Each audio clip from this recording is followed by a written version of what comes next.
We do start this half hour with a closer look at the big political headlines that we're following this week. And joining us in the studio this morning, ABC News White House correspondent MaryAlice Parks. Nice to have you in New York. We even got you a mug as well. Dun, dun, to make it official. We'll need that back at the end of the show, though, so don't go too far. We do have a lot to discuss here, though, and let's start with, obviously, what's happening in the Middle East and Israel. We've already seen the U.S. moving in warships and weapons, but what comes next in terms of U.S. support for Israel in this war? First and foremost, more intelligence sharing. We've heard the president say that is so important to make sure there's seamless intelligence sharing.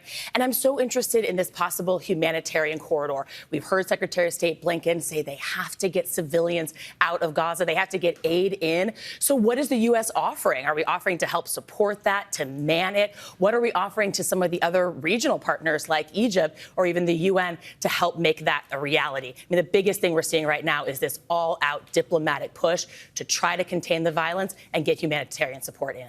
Okay, so that is the big headlines out of Israel. But back here at home, a major issue this week, and it is chaos on Capitol Hill when it comes to electing a Speaker of the House. When I saw that Steve Scalise had dropped out, it's just like back to square one for Republicans. What does this mean for everyone at home? Chaos is exactly right. It's been 11 days, Janae, 11 days without a Speaker of the House. I mean, the implications are huge. The Speaker of the House is second in line to the president. I mean, not only has the House not even been able to pass a resolution condemning the attack by Hamas, they haven't been able to get to aid to Ukraine, to Israel. There are just so many, anything, absolutely really? anything. Yeah. The government could shut down next month if they don't get back to work. Literally like 30 days from 30 days from now. And there are just so many bills that we track all the time, bipartisan bills that are stuck. We've written about some that would lower hospital prices, some that would help Social Security recipients. I mean, Americans want to see Congress do something, and absolutely everything at a standstill right now. And Jim Jordan still doesn't have enough votes either. Now, politically, we're heading into an election year. Some Republicans have already said Democrats need to help. Some are worried about what this means for them next year. I mean, the reality is so many districts are so red and so blue that for some people it won't matter, but not all. There are plenty of districts where people still have to fight for those votes. And in those districts, this absolutely will matter. And you're right. We've heard from some Republicans who are saying this is a huge issue. We might not be able to get elected again because it looks like we can't even govern. We can't even do our basic job.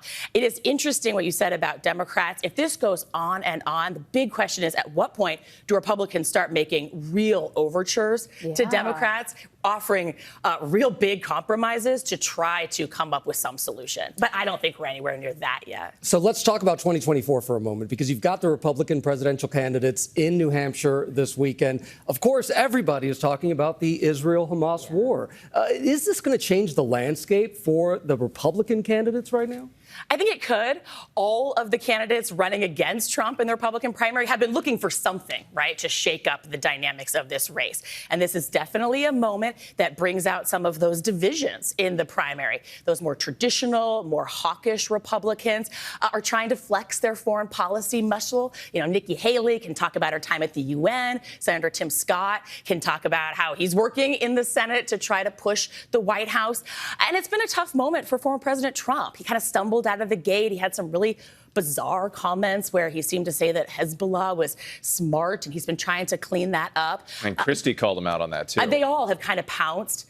But the reality is Trump's base, the Republican base, more and more lately has been America first, just much more isolationist. And so we'll see if this is that moment where those more traditional, like I said, hawkish backgrounds and experiences make a difference and break through.